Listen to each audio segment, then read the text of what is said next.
Olá, olá, queridos, graça e paz, sejam bem-vindos a mais um vídeo que eu posto neste canal e dessa vez começando uma série sobre família. Eu queria convidar você a participar uma semana inteira só falando sobre casas bíblicas, casas de personagens bíblicos, de pessoas que tiveram vidas comuns como a nossa, e será uma série de 8 casas. Conta isso para todo mundo. Não se esqueça de 4 coisas importantes. Se você não é inscrito, clique aí e se inscreva. Segundo, acione o sininho para que você receba constantemente notificações dos vídeos novos que eu vou estar postando aqui. Terceiro, curta para que o YouTube reconheça que o assunto é relevante. Isso é muito importante. Já pode começar dando um like aí, ok? E quarto, compartilhe. Ok? Aperta no aviãozinho, vai aparecer aí as pessoas que você tem contato, faça o máximo que você puder, traz mais gente para seguir a gente. A nossa meta é de fato espalhar as boas novas do reino de Deus por intermédio deste canal. Rede social não é meramente para termos seguidores, rede social é para termos de fato a oportunidade de compartilharmos as revelações do alto para que a terra seja ajustada de acordo com a cultura do céu. Então, eu quero dizer para você que nós estamos hoje inaugurando esta série de 8 vídeos que eu estarei falando, cada um deles numa semana específica. Olha só, já estou com o meu material de anotação aqui, já estou com o meu material didático, como não poderia deixar de faltar a Bíblia, estão aqui meus livros, alguns deles aqui atrás, estou aqui com o meu laptop aberto. Eu peço a você que pegue sua caneta, pegue o seu caderno e comece a anotar algumas coisas para que você também me ajude na divulgação do que eu vou estar falando aqui, ok? Quais serão essas 8 casas, Pastor Marcos? Anote aí, cada uma delas com um subtítulo e cada uma delas com uma possível necessidade da sua casa ou de quem você ama. Nós vamos falar nesta semana sobre a casa de Adão, um jardim protegido. A sua casa precisa de proteção, tem proteção, é um lugar protegido. Quais são os princípios que regem uma casa de fato protegida por Deus, guardada por Deus? Então, nesta semana, cada dia eu estarei falando um capítulo, cada dia eu vou falar um princípio. Semana que vem, nós estaremos falando sobre a casa de Noé, um lugar de sobrevivência. Anote aí, a casa de Noé, um lugar de sobrevivência. O que não sobrevive mais na sua casa? O que foi exterminado? Quais são os valores, os princípios bíblicos que poderão nortear e deverão nortear a sobrevivência de valores inegociáveis? Como a nossa casa se torna uma casa protegida contra os dilúvios desta vida, ok? Você está vendo como as coisas são importantes? Anote aí. Vamos para a terceira casa. A terceira casa será a casa de Ana, um ambiente profético. Nossa casa precisa ser o endereço da profecia, queridos. Cada palavra deste livro aqui, cada palavra da Bíblia é uma profecia alusiva ao desejo de Deus para a nossa vida, para a nossa história, para a nossa trajetória. A nossa casa tem que ser um lugar de profecia, não apenas desejos proféticos, mas cumprimento de profecias. Quando a Bíblia se cumpre na nossa casa, a nossa casa se torna num ambiente profético. Então, como que a nossa casa se torna um ambiente profético? Como uma casa como a de Ana se tornou um ambiente cheio de profecias cumpridas? Será a terceira casa. Na quarta casa, nós vamos estudar sobre a casa de Eliseu. Anote aí, um lugar de avivamento. Ora, queridos, avivamento é dar vida sobre aquilo que está morto. Nós precisamos entender que existem algumas coisas dentro das nossas casas, casamentos, que precisam de avivamento. Avivamento não é uma coisa que acontece no âmbito do culto da igreja. Avivamento também é para a sua casa, é para a casa de quem você ama, de quem você conhece. Então anote aí essa outra casa. A quinta casa que nós vamos estudar será a casa de Davi, um lugar de reencontros. Nós estamos vivendo tempos em que as pessoas estão a cada dia mais separatistas e separadas, né? E nós estamos necessitados de reencontros. A casa de Davi vai nos dar uma lição, como é que nós podemos fazer da nossa casa um lugar de reencontros. E a sexta casa será a casa de Jairo, a morada da ressurreição, ok? Assim como o avivamento traz vida sobre aquilo que está morto, A ressurreição traz de volta aquilo que um dia desapareceu, aquilo que um dia saiu do contexto. Nós vamos estar estudando essa casa de Jairo, vamos ver princípios básicos. Não se esqueça, durante toda a semana, cada semana uma casa. E a 7ª casa, a casa do Gadareno.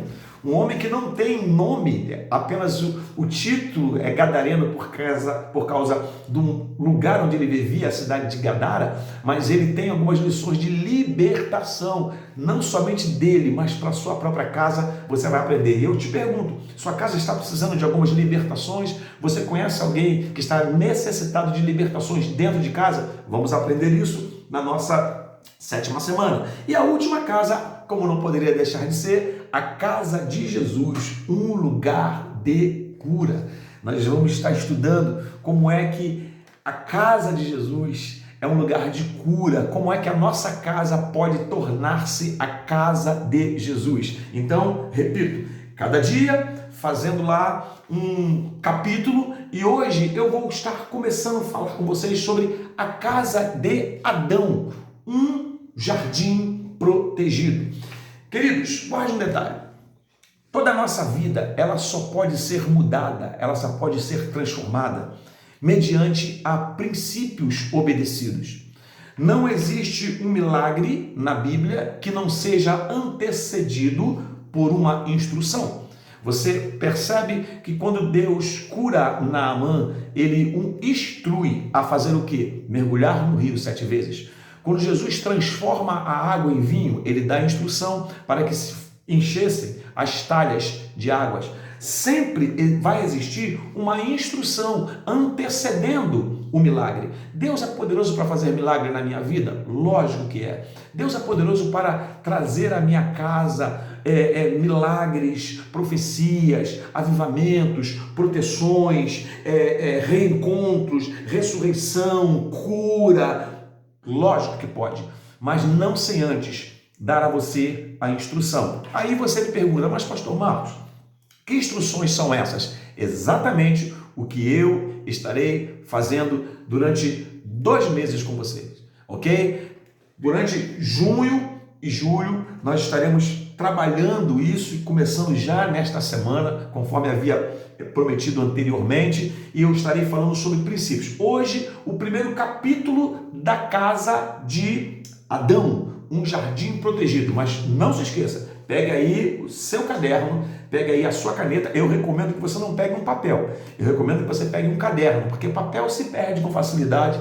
É importante você ter um caderno para você anotar, para você falar com quem você quiser. Isso vai ser importante, ok? E existem limites para que a gente possa restaurar a nossa casa. Então, nesses dias que nós vamos estar aqui, eu vou estar a cada dia falando um princípio que regeu a vida de Adão para que a sua casa fosse de fato uma casa protegida, ok? Então, vamos lá. Vamos falar aqui desse primeiro princípio. Eu queria que você o anotasse aí e abrindo a sua Bíblia no livro de Gênesis, ok?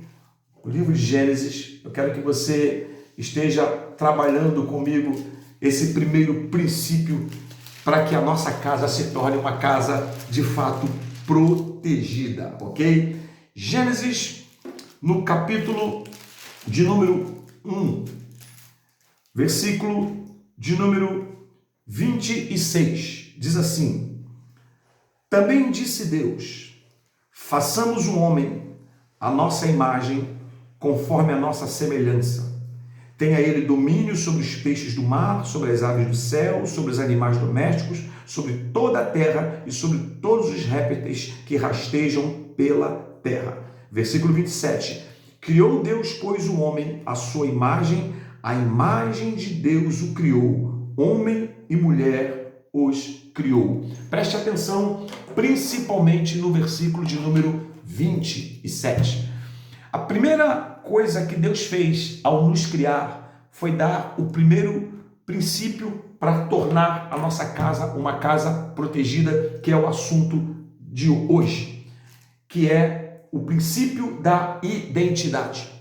Anote algo que eu vou colocar para você. Anote aí princípio da identidade. Você vai anotar, eu vou anotar aqui também, tá? Anote aí, princípio da identidade. Tá? Esse é o capítulo de hoje, para tornar a nossa casa uma casa protegida como deveria ser e permanecer a casa de Adão. Agora, eu quero que você anote algo que eu vou ler aqui para você. A maior necessidade de um casamento, de uma família ideal, está na capacidade em conhecermos a nós mesmos. A maior necessidade de um casamento ou de uma família ideal está na capacidade em conhecermos a nós mesmos. Você tem que entender isso. Deus, quando fez o ser humano, ele disse: façamos o homem conforme a nossa imagem e nossa semelhança. Vamos sintetizar esta palavra numa linguagem mais nossa, mais palpável. Digamos que Deus estava dizendo o seguinte: vamos fazer um ser humano igual a nós, igual a mim. Eu quero que o ser humano se pareça comigo. Deus nos fez para nós nos parecermos com Ele. Uma casa desprotegida é uma casa sem identidade. E essa é a grande crise do nosso momento. Eu não estou falando exclusivamente da ideologia de gênero que tanto tem danificado a identidade das nossas crianças, tem danificado de forma tão veemente a vida de homens e de mulheres. Eu estou falando dessa identidade espiritual que nos faz nos parecermos com Deus. Quando você se identifica com alguém, você consequentemente se relaciona em intimidade com esta pessoa. Você não se relaciona com quem você não se identifica. Você não consegue relacionar-se, conversar com quem você não tem um princípio de identificação. Deus nos criou não apenas para nós vivermos, existirmos e acreditarmos nele e dependermos dele. Deus nos criou para nós nos relacionarmos com ele. Por isso que a Bíblia fala que na viração do dia, Deus passeava no jardim.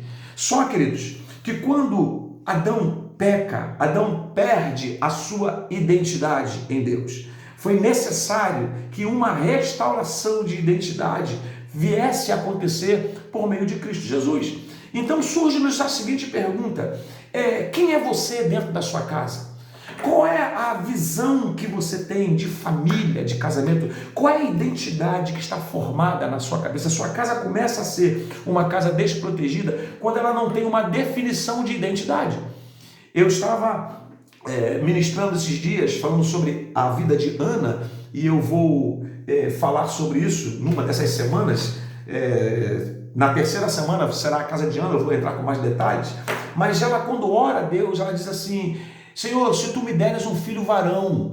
Ou seja, ela estava dando uma identidade. Você vai ler aqui que a Bíblia fala: Deus fez homem e mulher, macho e fêmea. E quando Deus fala de identidade, Deus não fala simplesmente de um ato soberano dele, embora ele tenha direito. Quando Deus fala que fez o homem e fez a mulher, dando a eles uma identidade, é porque a identidade, ela denuncia um propósito. A identidade diz para o motivo para o qual nós fomos criados. Vou dar um exemplo. O que eu tenho na mão aqui? Ora, eu tenho na mão uma caneta. Você já identificou que eu tenho na mão uma caneta. Agora, o que eu tenho aqui no meu pulso? O que eu tenho aqui no meu braço? Um relógio. Você identificou? Uma coisa muito óbvia, ok? O que eu tenho aqui atrás? Livros, meus livros, ok? Aí eu vou fazer uma pergunta aparentemente acusando da sua inteligência. Para que serve esta caneta? Para que serve este relógio? Para que servem esses livros? Logicamente você vai me responder: os livros servem para serem lidos, o relógio serve para que eu veja a hora, a caneta serve para que eu escreva. Mas você só sabe disso porque você identificou. Você identificando, você descobre o propósito. Se eu te apresentasse qualquer outra coisa aqui, por exemplo, te apresento esses meus óculos e perguntasse a você se ele serve para outra coisa que não seja me fazer enxergar melhor, você não diria. Então, a identificação de alguma coisa nos faz descobrir o propósito. Deus, quando dá identidade, ele nos dá uma identidade para que nós possamos descobrir o nosso propósito. Por isso que hoje os lares se tornaram invadidos pelas serpentes sorrateiras que envenenam valores, pelas serpentes sorrateiras que estrangulam princípios e que matam o propósito de Deus, porque nós perdemos a nossa identidade. Deus disse assim: não coma da árvore do conhecimento do bem e do mal, porque no dia que você comer, você morrerá. Ou seja, ali está de forma indireta a identidade, porque Deus fez o homem imortal. Você se tornará mortal, você mudará a sua característica, o propósito para o qual você foi criado. Então, é importante que você entenda dentro da sua casa. Olha como hoje a família tem sido solapada na sua identidade. Eu sou pai, eu sou pastor, eu sou professor, e nestas três funções eu entendo muito bem o quanto a identidade de uma família, de uma criança, está sendo violentada, afastada, arrastada para longe de princípios bíblicos. Vou te dar um exemplo aqui. Você hoje não tem mais nas escolas, ou em raras escolas, o dia dos pais, o dia das mães. Você tem o dia das famílias, porque a identidade familiar foi desconstruída e não se tem mais a figura do pai ou a figura da mãe. Mas isso eu estou falando lá de fora, mas e dentro da nossa casa? Quem é que faz o papel de fato de pai, de mãe? Nós temos hoje uma gama de famílias cujos filhos são criados por avós. Isso é uma disfunção não apenas social, mas é uma disfunção bíblica. Aí nós temos que entender o seguinte: reconhecer a sua identidade é entender a sua autoimagem. E a nossa autoimagem só pode ser bem definida quando a gente consegue entender a imagem do alto. Ok? Parece um jogo de palavras, mas é uma realidade bíblica que eu estou falando. A imagem do alto é que define a autoimagem, a nossa imagem. Então, cabe aqui uma pergunta. Existem três tipos de autoimagem. E eu queria que você entendesse o seguinte: como é que está a sua autoimagem, se ela está vinculada à imagem do alto? Quando você se vê, você precisa ver Deus em você. Eu preciso ver Deus em minhas atitudes. Por isso que a Bíblia vai dizer, Paulo escreve aos Colossenses, que Cristo em nós é a esperança da glória. Então, quais são os três tipos de autoimagem que existem? Anote aí, por favor, tome nota, porque isso vai ser importante para que você entenda, ok? Vamos lá. Existe a autoimagem individual, ok? Anote aí. Autoimagem individual. O que significa isso, Pastor Marcos? Anote aí. Como a pessoa se vê. A autoimagem individual é como a pessoa se vê, é como ela se enxerga.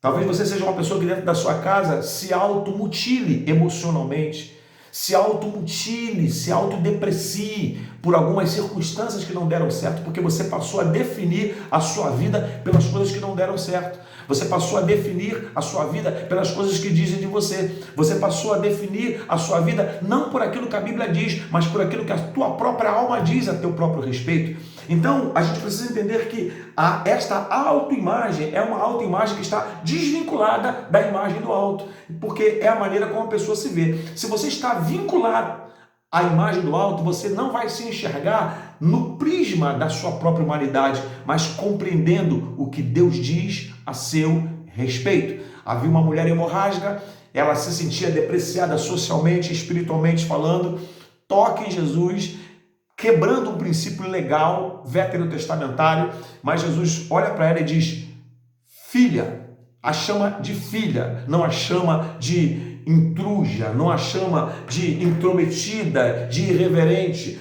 Estava lá Gideão malhando trigo no lagar para esconder dos midianitas, e o anjo se apresenta a ele dizendo: o Senhor é contigo, homem valoroso, varão valoroso. O anjo se apresenta a Daniel e fala: homem muito desejado. Ele estava 21 dias orando, a resposta não vinha. E quem sabe ele já não estava com algumas autodepreciações, orando e não vendo a resposta, mas o anjo já chega restaurando a imagem. Deus, nesta manhã, quer restaurar a sua autoimagem, não para você se ensoberbecer de quem você é, mas você olhar para Ele, e como diz a Bíblia, olharam para Ele e os seus rostos não sofreram vexames. Então, primeiro tipo de autoimagem, a autoimagem individual. Segundo, a autoimagem coletiva. Se a autoimagem individual é a maneira como a pessoa se vê, a autoimagem coletiva é como a pessoa se vê no grupo.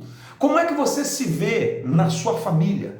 Eu estou falando talvez para algumas mulheres que vivem reclamando que ninguém a reconhece dentro de casa, que ninguém a respeita, que ninguém valoriza o seu trabalho. Isso é a sua autoimagem coletiva.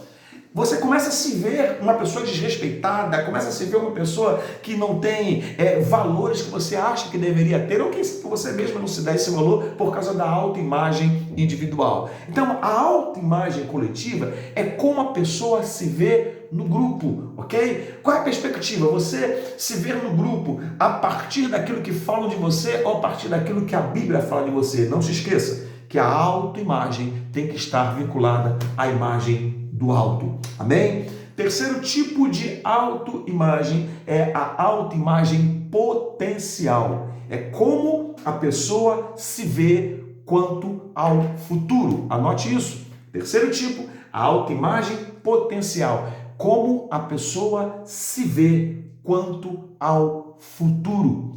Ok? Então perceba bem, Deus faz o homem e diz assim, façamos o homem a nossa imagem e semelhança. Ou seja, Deus queria que o homem tivesse uma autoimagem individual, olhando para ele e dizendo, eu sou igual ao meu pai, eu sou igual ao meu Criador. Deus queria que o homem tivesse uma autoimagem coletiva, porque diz a Bíblia que o Senhor disse, não é bom que o homem esteja só, far-lhe-ei um auxiliador, e depois disse, crescei e multiplicai, e aí já teria que estar construindo uma autoimagem coletiva, porque, queridos, quem não tem uma autoimagem individual construída a partir da imagem do alto, não se verá no grupo de uma maneira correta, se sentirá desconfortável em qualquer lugar. Não se esqueça, queridos, que o isolamento ou a solidão não é um estado social, é um quadro patológico da alma. Então uma pessoa que tem uma autoimagem coletiva, ela não sabe viver em grupos. Perceba como é que a autoimagem coletiva foi prejudicada no jardim. Quando Adão peca, a autoimagem foi danificada. Entra a serpente trabalhando questões de imagem. Não, o dia que você comer, você será como Deus, trabalhando sempre a autoimagem. Ele desconstrói a autoimagem, desconstruindo o que Deus disse, porque a sua autoimagem tem que estar baseado no que Deus disse. Então, a individual é como você se vê, a coletiva é como você se vê no grupo, a potencial é como você se vê com relação ao futuro. Não tenha ideias erradas, equivocadas com relação ao futuro, porque você constrói o futuro no presente. E se a gente tiver uma imagem potencial, ou seja, aquela imagem com relação ao futuro, eu digo o seguinte, quem eu serei amanhã? Quem eu quero ser amanhã? Quem eu serei amanhã, a família que eu quero para amanhã, vai depender das construções que eu fizer. E entenda uma coisa, você deve entender no seu coração que a mudança da sua casa não está na mudança do outro. A transformação da sua casa começa por sua mudança, pela maneira como você se vê. Porque, já disse e repito, a tua identidade, ela define o teu propósito. Quando você descobre quem você é, você vai entender o motivo para o qual Deus te chamou. Deus quer fazer da sua casa um lugar de proteção. Deus quer fazer da sua casa um lugar protegido. Mas Ele quer restaurar o princípio da identidade. Os conflitos da nossa casa, eles não estão baseados nas coisas que nós temos, não temos, fazemos ou não fazemos. Nossos maiores conflitos estão na imagem que nós temos do outro que danifica a nossa própria imagem. Então, não se esqueça, construa a sua autoimagem a partir da imagem do alto. Gênesis 1, versículo 27. Eu quero fazer o homem igual a mim. Deus quer nos fazer igual a Ele. E, queridos, quem qualifica o ambiente são as pessoas que estão dentro dele. A qualidade social, moral, espiritual, até estética de um ambiente depende do estado da alma de quem está dentro dele. Uma pessoa pode estar dentro de um palacete e fazer dele uma lixeira. Uma pessoa pode estar dentro de uma cadeia e fazer daquele lugar um lugar de revelação. A semelhança de José, que estava dentro da cadeia, mas fez daquela cadeia um grande empreendimento empresarial, a tal ponto dele ser confiado, de ser confiado a ele todo o palácio de Faraó. Que Deus nos dê graça, queridos, para você não fazer da sua casa um jardim desprotegido, mas entenda que a proteção da tua casa começa a partir da restauração da sua identidade. Não se esqueça de compartilhar esse vídeo por aí, não se esqueça de clicar no like, não se esqueça de se inscrever, de trazer mais gente para seguir a gente. Não se esqueça que amanhã, a partir das 7 da manhã, nós estaremos liberando um novo vídeo para você participar desse momento, que amanhã eu estarei falando de um outro princípio muito importante. Eu vou estar falando amanhã sobre o princípio da autoridade. Tá? Se hoje eu falei sobre o princípio da identidade, falaremos sobre o princípio da autoridade. Você não pode perder isso, porque se a sua casa não tiver cumprido o princípio da autoridade, ela vai se tornar também uma casa desprotegida. E é isso que a gente vai aprender amanhã. Deus abençoe. Eu aguardo você com mais um, eu aguardo você com mais dois, eu aguardo você, ok? Espalha por aí, tem vídeo novo no canal do pastor Marcos Joaquim, ok? Para que nós possamos, de fato, vermos famílias sendo restauradas. Talvez você não consiga levar pessoas para cultuar com você na igreja, mas você pode levar a palavra para restaurar vidas através deste vídeo. Vamos orar? Vamos pedir que a bondade do Senhor seja sobre a nossa vida. Pai, eu quero te louvar por essas pessoas que estão aqui me ouvindo, me vendo, pedindo, Senhor, que o teu bom Espírito nos conduza no entendimento da tua voz. Senhor, muito obrigado por esta manhã, muito obrigado por este primeiro capítulo, por esse vídeo inaugural, Senhor Deus, que nós estamos fazendo para alcançarmos famílias. Louvado seja o teu nome, Senhor, que a tua bondade permaneça, que a nossa casa seja um jardim protegido, em nome do Senhor Jesus, para a glória do teu nome. Amém e amém. Graça e paz, e até amanhã, se Deus quiser.